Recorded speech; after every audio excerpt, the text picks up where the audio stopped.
c'est-à-dire liberté d'expression, sur la liberté des partis politiques à s'exprimer librement, les citoyens, est-ce que la vie, les Togolais, est-ce que le panier de la ménagère. Donc, quand vous voyez le Togo, durant ces 50 ans, disons que le pays n'a pas du tout changé. Et donc, sinon, moi je me dis, j'ai été sur une radio au cours d'une émission là, c'était à la veille de Nouvel An. Je me suis dit que s'il faut faire un bilan de l'année qui l'année passée, mais nous voyons les pays qui nous entourent, les réalisations. Au Togo, on n'en voit pas. On ne voit pas du tout. Est-ce qu'aujourd'hui au Togo, après les indépendances, sur ce régime-là, j'ai cédé le truc en deux, je dis que les régimes qui ont précédé ce régime-là, on ne peut pas faire un bilan en tant que tel. Mais si nous prenons le régime actuel, qu'est-ce qu'on peut toucher du doigt? Si ce n'est les péages qui sont un peu partout, un peu partout. Voyez nos routes. La semaine dernière, j'ai fait un déplacement à l'intérieur du pays. C'est au niveau de, à l'État que j'ai constaté que la route là, en allant vers Dany, a été goudronnée. C'est récent. Donc, le pays est dans un état de délabrement avancé. Aucune réalisation digne de ce nom. Donc, Monsieur Gonçalves, pour vous, tout est mauvais? Tout n'est pas mauvais.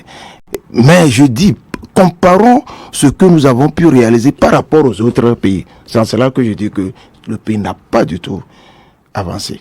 Alors, maintenant, quel rôle l'opposition a-t-elle joué dans l'évolution politique du Togo? Et puis, quel est votre bilan au niveau de l'opposition? Parce que vous avez dressé le bilan des gouvernements qui se sont succédés. Maintenant, au niveau de l'opposition, quel est votre bilan?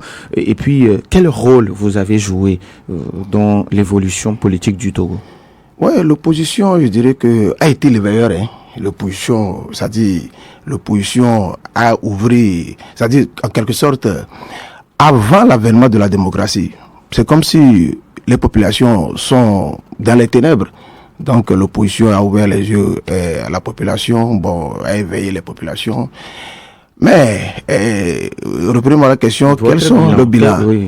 Oui, vous savez, le bilan, l'opposition a fait ce qui est de sa possibilité. L'opposition a fait de son mieux. Mais le problème est que le régime que nous avons en face a été un régime qui n'a pas essayé d'être ou bien de prendre une ouverture permettant à l'opposition de s'exprimer librement ou bien de faire en sorte que cet attelage-là amène les Togolais au bonheur. Mais l'opposition a fait de son mieux, a été le meilleur, mais le pouvoir en place n'a pas essayé. Vous voyez aujourd'hui, regardons les conditions dans lesquelles ces élections actuelles sont en train de s'organiser. C'est dans une opacité totale. Mais nous disons que vous me demandez notre bilan. Au niveau de l'opposition, bien au niveau du cas, nous pensons que si cette cogestion-là que le CAR est en train de prôner, si cette cogestion-là, l'opposition dans sa totalité peut se l'approprier et que le régime en place essaie de prôner un peu d'ouverture, ça pourrait amener de la prospérité au peuple togolais. Alors, quelles ont été les principales erreurs? Parce que je m'attendais à ce que vous touchiez ce point, mais vous ne l'avez pas fait. Alors, quelles ont été les principales erreurs stratégiques commises par l'opposition togolaise dans sa quête pour l'alternance politique? Les erreurs que l'opposition a commises, je veux dire que c'est à cause de le régime que ces erreurs ont été commises. Bon, l'erreur, je dois l'attribuer, on doit l'attribuer au régime en place. C'est à cause de refus d'alternance que ces erreurs ont été commises. C'est, par exemple, les différentes élections qui ont été organisées dans l'opacité qui a fait que l'opposition les a boycottées. Donc, ces boycottés-là, je le dirais. Et aussi, dans l'opposition, au début, il y a un certain populisme. Ça aussi, les gens de la population ont cru que cette manière-là de se présenter, dire que voilà, c'est le Messie, tout ça là. Bon, c'est l'opposition qui a posé ces actes-là. Et puis les populations ont adhéré croyant que c'est la solution. Voilà, donc je dirais que, je le redis encore, l'échec de l'opposition est attribué au pouvoir en face qui n'a pas prôné l'ouverture. Voilà. Donc les autres sont mauvais et c'est vous qui êtes bon alors. Non, nous ne sommes pas totalement blancs. Je ne le dis pas que nous sommes totalement blancs. J'ai dit que les erreurs commises par l'opposition ont été la conséquence de ce que le régime en face a été la conséquence de ce que le régime en face a prôné.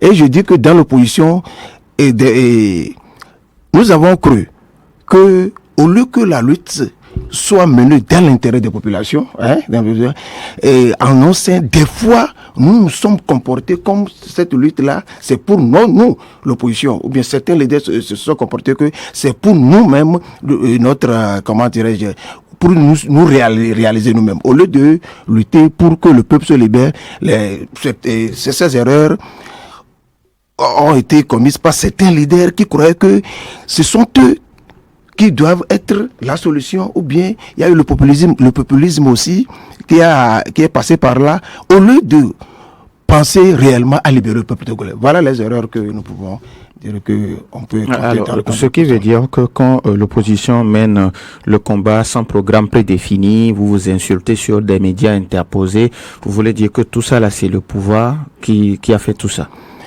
Bon, c'est là où je dis que voilà les erreurs que nous aussi nous avons commises. Voilà les erreurs que nous avons commises. Le populisme. Voilà, c'est l'erreur que nous avons commise. Et croyant aussi que c'est moi, ou bien si c'est pas moi, c'est vrai. Je ne dis pas que ça a été je dis l'essentiel de l'échec doit être attribué au pouvoir en place. Mais je dis aussi qu'en 35, voilà ce qui s'est passé. Comment vous pouvez dire que l'opposition n'a pas de programme?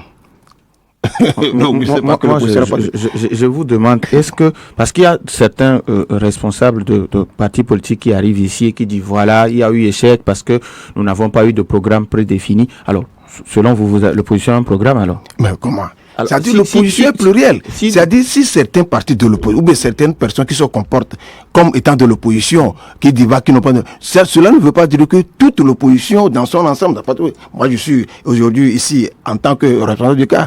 On ne peut pas me dire que durant le parcours que mon parti, si vous observez le parcours de mon parti, on ne peut pas dire que le cas n'a pas de programme. Alors, il y a certains partis. Quels ont été ces programmes? Bon, vous savez, c'est-à-dire, est-ce que vous allez nous dire aujourd'hui que le CAR ou bien l'opposition n'a pas contribué à l'éducation de ces populations? Je suis la seule personne habilitée à poser les questions. D'accord, je vous comprends. Donc, nous avons éduqué les populations. Au début, j'avais dit que l'opposition a été l'éveilleur des peuples, de la population. Nous avons éveillé ce peuple-là. Il y a certaines choses sur certaines libertés. Il y a beaucoup de choses. Et bon, quand je prends le parti, mon parti, le cas, vous connaissez le parcours de ce parti. Aujourd'hui, les droits de l'homme ne sont plus ce que ça a été dans le passé. Mais avec l'entêtement de ce régime, nous sommes revenus pratiquement à la case de départ. Et je prends comme exemple la constitution de la 5e République qui vient d'enfoncer ce pays. Et sur ce point, mon parti, le CAR, ou bien l'opposition, a essayé d'éveiller les populations, de tirer la sonnette d'alarme en mettant l'accent sur les contradictions de cette constitution-là. Et l'année dernière, le 26 octobre, nous avons fait une journée de réflexion au cours de laquelle le CAR a proposé des solutions pour que le pays sorte de cette crise-là. Donc tout ça là, vous allez me dire que ce ne sont pas des programmes pour ce pays de sortir de crise. Aujourd'hui, nous disons, il faudrait que nous faisions table rase et qu'il y ait une assise nationale au cours de laquelle il y ait un compromis historique pour sortir le pays.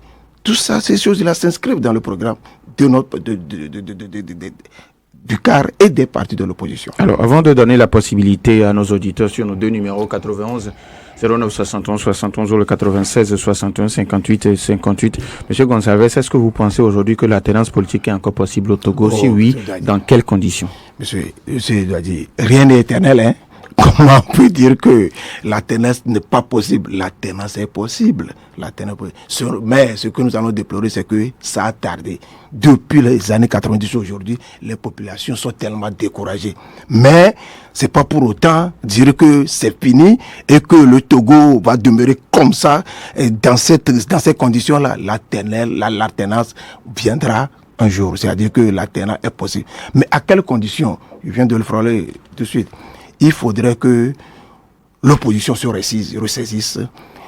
Et surtout, comme je viens de le dire aujourd'hui, si l'opposition se ressaisisse et que nous arrivions à obtenir des assises nationales pour régler certains problèmes, surtout l'organisation consensuelle des élections, et aboutir à une cogestion pour gouverner de manière consensuelle de ce pays, je pense que dans les jours à venir, il y aura l'apaisement et que la tenance pourra être une réalité dans ce pays. Alors, quand vous parlez d'assises, qui va prendre l'initiative? C'est le pouvoir ou bien c'est l'opposition? Bon, les deux. D'abord, l'opposition doit s'organiser dans un bloc, savoir qu'est-ce que le diagnostic et dire que voilà, sur ces points, voilà, nous voulons que nous asseyons pour discuter de ces points qui peuvent aller. Maintenant, si nous nous retrouvons pour avoir c'est-à-dire que ce programme-là, le pouvoir en place, c'est des Togolais qui sont soucieux doivent être soucieux du devenir de ce pays. Ils doivent saisir l'occasion, et le chef de l'État qui est le garant de la stabilité, de l'unité de tous les Togolais doivent s'approprier le truc et puis accepter que nous allions à ces assises-là pour trouver des solutions aux problèmes de ce pays. 91 09 71 71 ou le 96 61 58 58. Nos auditeurs ont maintenant la possibilité sur ces deux numéros pour contribuer au débat. Le Togo se prépare pour la célébration, la commémoration des 65 ans d'indépendance. 65 ans après, quel bilan faut-il dresser? Et sommes-nous vraiment indépendants? Ce sont les interrogations qui sont les nôtres pour le débat de ce jour. Nous avons déjà un premier auditeur en ligne. Nana FM, allô? Allô? 91 09 71 71 ou le 96 61 58 58. L'auditeur est là. Nana FM, allô? Nana FM, bonjour. Oseni, le messager de l'amour, comment allez-vous? Je me porte très bien comme un ange au ciel. Vous voulez parler un peu plus fort, s'il vous plaît? Bonjour à l'invité. Bonjour, monsieur Oseni. Ça va? Moi, je propose à l'opposition de s'unir et ensemble pour construire le Togo. Togolais, viens, bâtissons la cité. Merci et bonne journée. Merci et bonne journée à vous aussi, Oseni, le messager de l'amour. 91 09 71 71 ou le 96 61 58 58. Nana FM, allô? Allô? 91 09 71 71 ou le 96 61 58 58. Est-ce que nous avons un autre auditeur en ligne? Allô? Allô? Allô? Oui, bonjour. Oui, bonjour, monsieur Garou. C'est monsieur Garou. Comment allez-vous, monsieur Garou? Ça va très bien. Bonjour à notre invité. Bonjour, monsieur Garou. Bon, si je vous comprends bien, c'est comme si tout à refaire. Comme quelqu'un le dit là sur les réseaux sociaux, effectivement, moi je disais que il faut que le pouvoir apaise la population. Du moins, en nous créant une semi-technique, au moins ça, pour apaiser les gens, semi-technique, comme ça, on verra bien. Parce que toujours la CENI est à côté du gouvernement, on nomme l'opposition, mais l'opposition n'a pas de force. Mais c'est pas possible. Moi, je crois que le gouvernement doit faire un effort pour créer une CENI technique. J'avais même envoyé une lettre au chef de l'État la semaine passée à propos de cela. Merci, bonne journée. Merci et bonne journée à vous aussi, monsieur Gado. 91 09 71 71 ou le 96 61 58 58. Est-ce que nous avons un autre auditeur en ligne? Ok, avant que d'autres auditeurs n'appellent, vous avez écouté nos deux amis, monsieur Oseni, le messager de l'amour, monsieur Gado. Alors, Oseni, le messager de l'amour, qui appelle à l'unicité d'action de l'opposition. Je remercie M. Seni et Oseni Oui, l'unité de l'opposition, c'est une nécessité. Il ne faut pas le leurrer. Mais dans les conditions dans lesquelles nous sommes aujourd'hui, on peut avoir des regroupements par affinité, mais dire que toute l'opposition doit s'organiser autour, c'est-à-dire dans un bloc, l'union de l'opposition dans un bloc, dans le contexte actuel, c'est un peu compliqué. On peut avoir des regroupements par affinité, au moins 2 ou bien plus, 3 regroupements. Mais je dirais que est-ce que c'est la division de l'opposition qui fait que le pouvoir n'arrive pas à organiser des élections transparentes? Non, même si l'opposition n'est pas unie et que les élections sont transparentes dans ce pays, mais l'opposition, c'est-à-dire il y aura l'alternance. C'est pas le fait que l'opposition n'est pas unie qui fait que l'alternance n'est pas une réalité. C'est le fait d'organiser à chaque fois des élections frauduleuses qui fait que l'alternance, voilà. Donc, l'unité de l'opposition est une nécessité, mais c'est pas faute de cette unité de l'opposition que l'alternance n'est pas une réalité. C'est à cause des élections frauduleuses. Alors, M. Gadou qui vous demande, est-ce que tout est à refaire? Pratiquement tout est à refaire, hein. Pratiquement tout est, nous avons reculé. Comme le dit quelqu'un, si nous ne savons pas, nous allons reculer à 100 ans en arrière. Aujourd'hui, disons que nous avons effectivement reculé. Maintenant, si M. Gadou parle du CENI technique, la CENI technique est une bonne chose, hein. Mais le Togo, je pense que à mon humble avis, en tant que politique, le Togo est tellement politisé qu'une CENI technique dans ce pays, je sais pas, mais je pense que il est encore trop tôt de parler du technique au Togo. Alors, nous avons un autre auditeur en ligne. NFM, allô? Allô? Vraiment, les dieux de la technologie ne sont pas avec nous ce matin. NFM, allô? Oui, allô, bonjour Norbert. Mas, bonjour. Et comment ça va? Dieu merci, ça va chez vous? Ça va bien, merci. Bonjour à votre invité. Bonjour, M. Mars. Nous parlons de l'indépendance du Togo et nous disons 65 ans. Oui.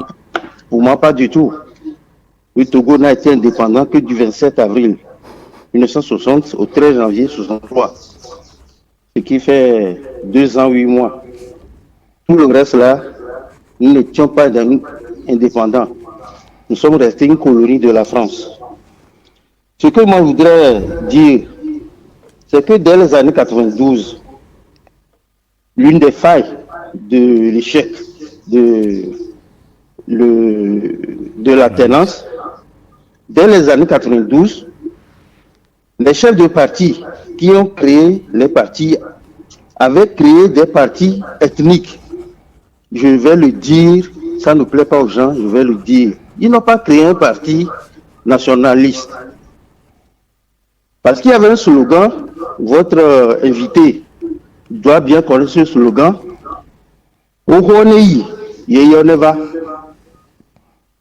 C'était un slogan de leur chef de parti. C'était dommage. Ceci avait fait que le Togolais avait cru que le parti politique était régionaliste, était ethnique. Donc il faudrait qu'on puisse effacer cela de la tête des Togolais. C'est pourquoi déjà hier, je disais que lors des meetings, il faudrait qu'on éduque les citoyens à être des nationalistes et non des régionalistes. C'est ce que je voudrais ajouter. Merci, bonne journée. Merci et bonne journée à vous aussi. 91 09 71 71. Dans FM, allô? Bonjour, monsieur Norbert. Papa Sibiti, comment allez-vous? Ça va. Bonjour, mon président du CAR. Allô? Bonjour, mon président du CAR. Papa Sibiti, on a vraiment du mal à vous recevoir. Vous voulez parler un peu plus fort, s'il vous plaît? Je dis, bonjour, mon président du CAR.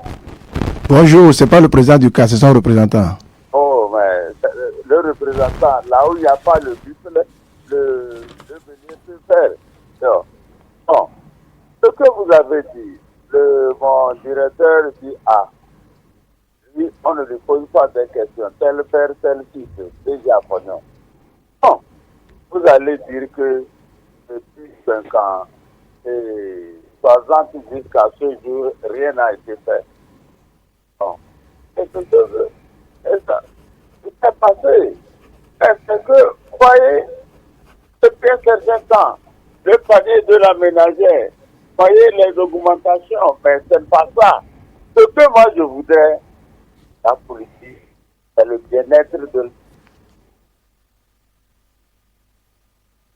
Papa Sibiti est toujours là où il est parti.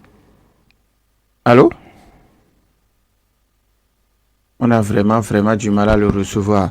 Mais je pense que nous avons retenu ce qu'il voulait nous dire. 91 09 71 71. Nan FM, allô?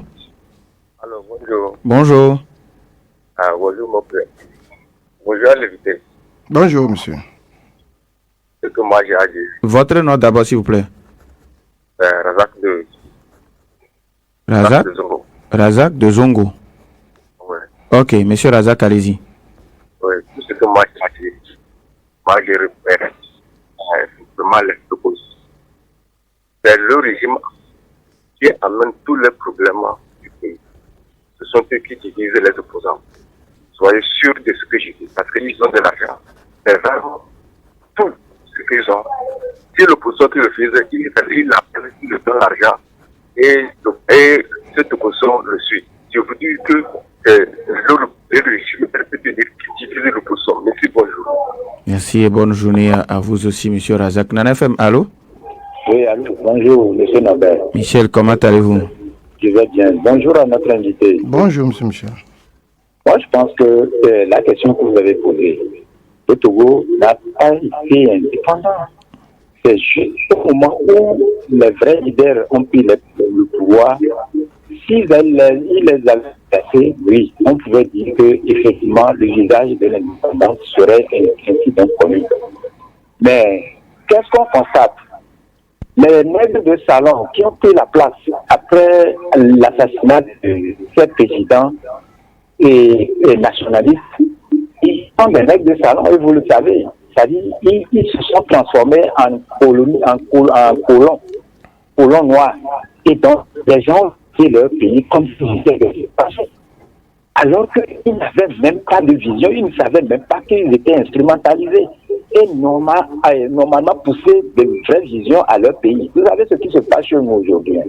En réalité, ce n'est pas un problème de l'opposition, les opposants ne sont pas au pouvoir, c'est pour ça qu'il y a souci et ça. Non, hein.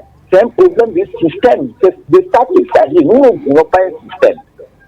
Si monsieur le président actuel, il s'évertue à construire notre pays avec des visions réelles, à faire que la justice soit respectée et que les gens qui détournent, c'est-à-dire l'impunité n'est pas aussi criard, moi je ne vois pas le problème. Vous voyez, parce que là où se trouve le danger, le fait de dire nous allons amener les gens à co-gérer, à rester ensemble là, c'est pour faire durer un système en quelque sorte. Puisque le problème est là. Le problème c'est quoi? C'est de dégager une manne substantielle pour les citoyens du Togo, pour rendre les gens libres. C'est ça. Un PT uni peut être seul là-bas et gérer ce pays et on va l'applaudir. Mais cette volonté, on ne l'a pas. C'est pour ça que les gens de l'opposition aussi se disent non. Mais si vous ne voulez pas faire, céder un peu, nous allons venir essayer. Donc c'est une pure logique. Nous, on ne veut pas d'un système. Il faut qu'ils arrêtent ce système-là. Alors, Michel, ce qui veut dire que vous n'êtes pas pour la cogestion. Non, en fait, la cogestion n'est pas une mauvaise chose en soi lorsque les choses se font déjà de façon très bonne. Parce que si les choses ne se font pas de façon très bonne, vous allez voir qu'on va vous amener à aller faire une cogestion dans le mal, dans l'ancien système. Et vous n'aurez plus... Merci beaucoup à Michel. 91 09 71 71. Nan FM, allô? Oui, bonjour Norbert. Bonjour. C'est M. Razak de Kégué. Razak de Kégué. Parce que avant Razak de Zongo, je pensais que c'était vous. Tout à fait, c'est ce que j'avais appris. Bonjour à notre invité. Bonjour. Monsieur Norbert. Oui. Je sais pas. Bon, notre invité avait fait vraiment son explication, bien une exposé que je n'ai pas du tout compris. Vous l'avez demandé selon lui. Si la sûr c'était que le Togo a eu son indépendance, il a prouvé, mais par après il nous dit vraiment que le pays n'est pas développé. Ça c'est un. Beaucoup de personnes ne sont pas quand même au parfum de l'histoire proprement de notre pays. Quand vous prenez l'image de la place de l'indépendance, la première image qui est là-bas, ça a été fait par Georges Couster, c'est un artiste plasticien français, et il y avait un autre qui était critiqué par un artiste togolais en 2016. Alors si on se rappelle sincèrement, pas Augustino, avait déconseillé au Premier ministre Sylvanus Olympio dans le temps que le Togo n'a pas eu son indépendance le 27 avril 1960, avant que lui-même il décédait un jour après, par après. Alors la date de l'indépendance du Togo est utopique. Pourquoi on nous fait savoir, on veut nous faire croire que le Togo a eu son indépendance en 1960? Selon moi, c'est pas réel. Donc il y a vraiment plusieurs touches derrière qu'on ne peut pas quand même en parler ici. Merci, bonne journée à vous. Merci, bonne journée à vous. 91 09 71 71, on peut prendre encore un auditeur. 91 09 71 71. Nana FM, allô? Bonjour. Madame Messi, comment allez-vous? Oui, ça va. Je sais pas, je crois que c'est un opposant qui est là. Et voilà, parce que il accuse l'opposition encore. L'opposition n'a rien fait, monsieur. Depuis la nuit des temps, là. C'est pas l'opposition qui prend des chars pour aller braquer ses votes. Hein? Cette population veut être libre. On a parlé de un mandat de 5 ans. Les gens sont là depuis 62, non, 63, que De Gaulle les a installés. L'opposition n'a rien fait dedans, sauf en 2020, où on a vu le regroupement de la DMK qui s'est acharné sur un seul opposant parmi les 120. Hein, il faut parler de ça surtout. Et c'est ça qui a remis cette lutte de 60 ans de l'alternance et de la démocratie à zéro. C'est cette histoire de 2020 là. Et les gens ont fait ça. Et puis c'était un gâchis. Les gens ont fait ça pour rien. Et puis voilà, on est dedans. Et ça aussi a fait le lit de la fameuse 5e République. C'est cette histoire de la BNK de 2020. Donc maintenant, pour parler de l'indépendance, ça va diviser. Parce que les gens qui ont assassiné la démocratie du Togo en 63, les mêmes personnes sont là, non, jusqu'à présent. Et puis ils avaient banni cette histoire de ne pas fêter cette fête avant de la ramener. Ça fait comme ça veut, c'est pas normal. On doit alterner dans ce pays pour qu'on soit bien, quoi. Merci. Merci beaucoup. Merci à vous, Madame Ici. Je pense que nous n'avons plus d'auditeurs, donc on va donner la possibilité à notre invité de répondre. Vous avez suivi les uns et les autres. Alors, ok, nous avons un dernier auditeur en ligne. FM, allô? Allô, oui, bonjour. Bonjour. C'est Richard. Monsieur Richard de Bekota. Oui. D'accord, allez-y, on vous écoute. Alors. Vous voulez bien vous éloigner un peu de votre poste récepteur, s'il vous plaît? Allô? Oui, allô? Allô? Oui, allô? Mais je ne comprends pas, j'ai toujours ce problème et pourtant le volume de la radio est très bas. Ok, allez-y, on vous écoute. Ok. Moi, ce que je voudrais dire ce matin, c'est que l'opposition togolaise nous a toujours déçus. L'opposition togolaise a toujours navigué à vue. Et pourtant, le responsable, selon eux, c'est toujours le pouvoir. Voilà aujourd'hui le CAR qui est dans une démarche de dialogue avec le pouvoir. Et bien, vous n'êtes pas sans savoir que le CAR est traité de vendu, d'un parti de vendu par une autre partie de l'opposition. Et tout ça, je n'arrive pas à les comprendre. Et il y a aussi autre chose. L'opposition a toujours fait une chose et son contraire. Voilà l'ANC qui a refusé de siéger à l'Assemblée nationale, qui a rappelé ses représentants à la CENI, mais qui aujourd'hui se met en ordre de bataille pour aller aux élections municipales. Et ils nous disent que les élections municipales n'ont rien à voir avec la 5e République qu'ils combattent aujourd'hui.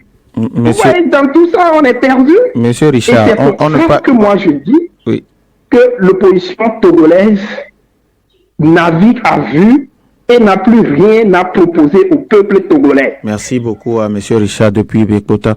Alors, vous avez suivi les uns et les autres. Je ne sais pas si vous voulez commencer avec le tout dernier auditeur qui pense que vous êtes dans une démarche de dialogue avec le pouvoir, mais votre parti politique est assez de partis vendus.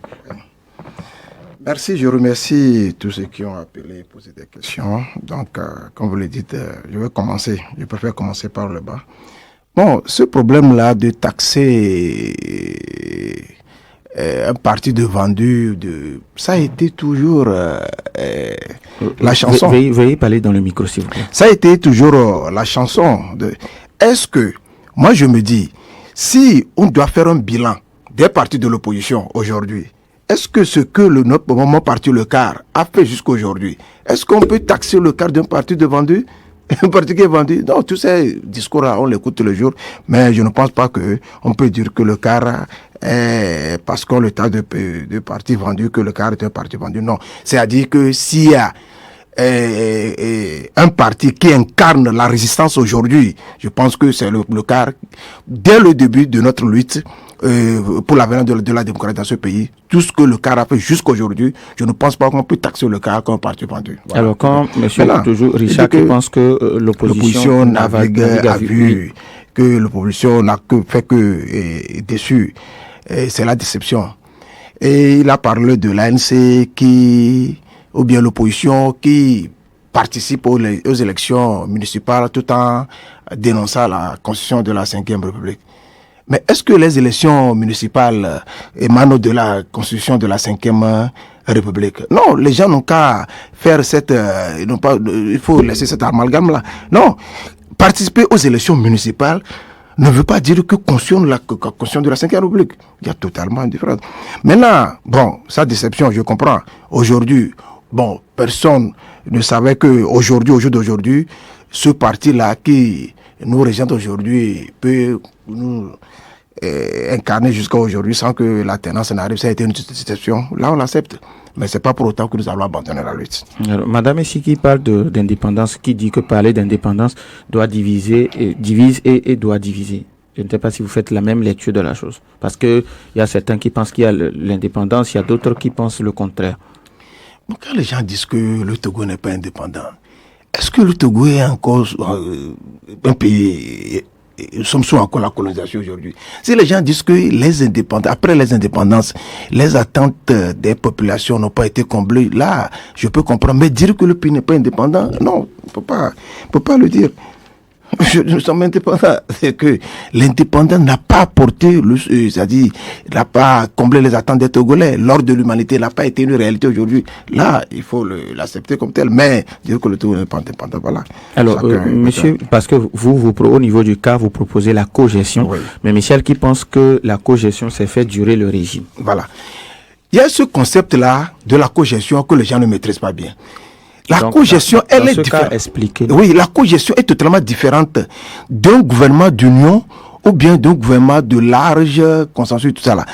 Nous disons que la cogestion, la différence qu'il y a entre la cogestion et un gouvernement d'union, un parti gagne les élections et le parti, dans mon gouvernement, je vais associer tel nombre, je vais donner un certain nombre de portefeuilles à certains partis politiques. Ça, c'est un gouvernement d'union, bien un gouvernement d'ouverture.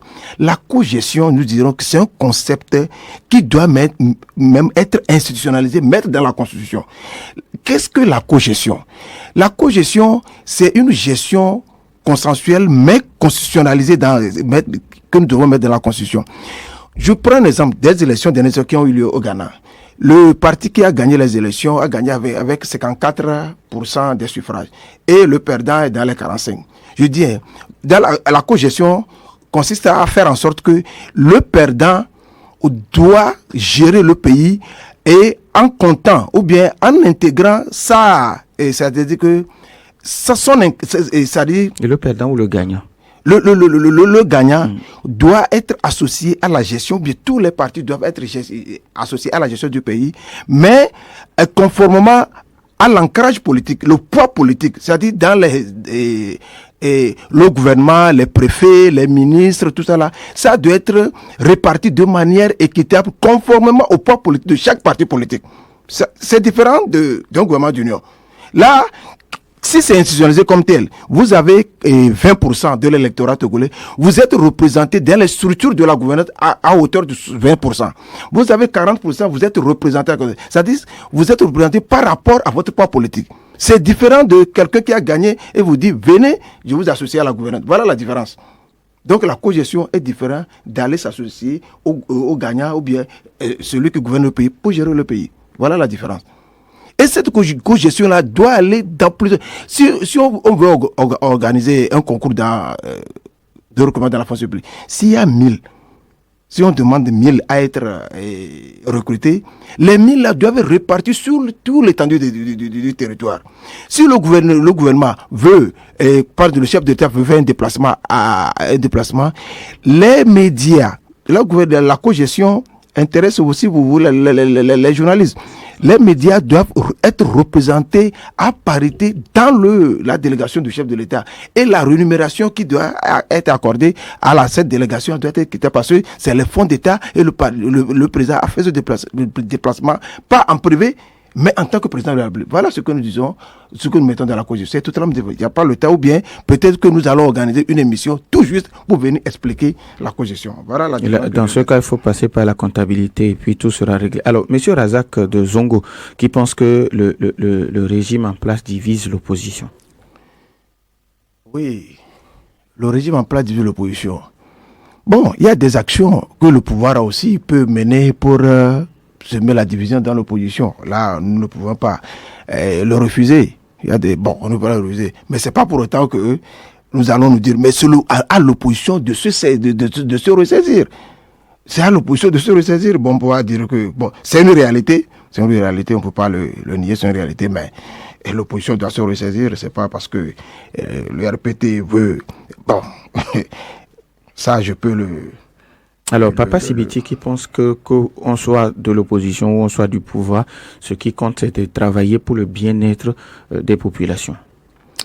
Oui, il dit que, pourquoi je dis que rien n'a été fait et qu'il faut encourager ce qui a été. Moi, je ne dis pas que rien n'a été fait, mais je dis que un régime séquentenaire, du père au fils, qu'est-ce qu'on peut mettre dans ce bilan par rapport au pays qui nous entoure? Le pays n'a pas, je ne dis pas que une seule chose n'a pas été faite, mais quand vous voulez faire un bilan, qu'est-ce qu'on peut mettre à l'actif de ce gouvernement? Qu'est-ce qu'on peut mettre à l'actif? Quand je prends les réalisations par exemple, mais je dis aujourd'hui, est-ce qu'on peut dire que à l'avènement de Faure Gnassingbé, jusqu'aujourd'hui, il y a un stade digne de son nom qui a été construit.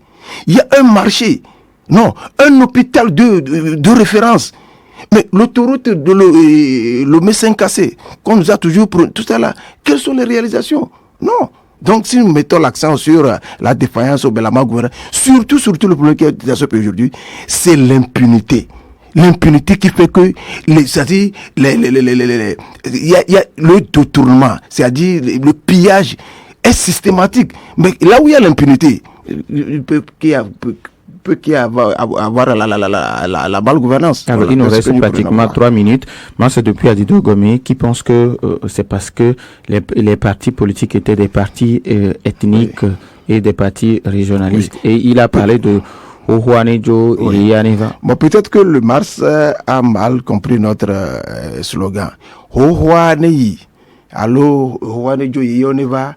Nous ne parlons pas des personnes. Les gens croient que les anciennes personnes n'ont qu'à partir de nouvelles. Non.